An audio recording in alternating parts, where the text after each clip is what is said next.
Hello everyone, how are you doing? This is MD Tech here with another quick tutorial. In today's tutorial, I'm going to show you guys how to edit a comment on your Google slide presentation.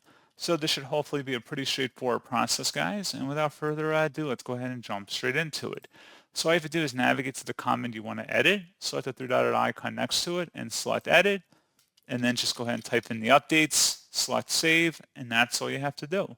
So pretty straightforward process, guys, and as always, thank you for watching. I do hope that was able to help you out, and I do look forward to catching you all in the next tutorial. Goodbye.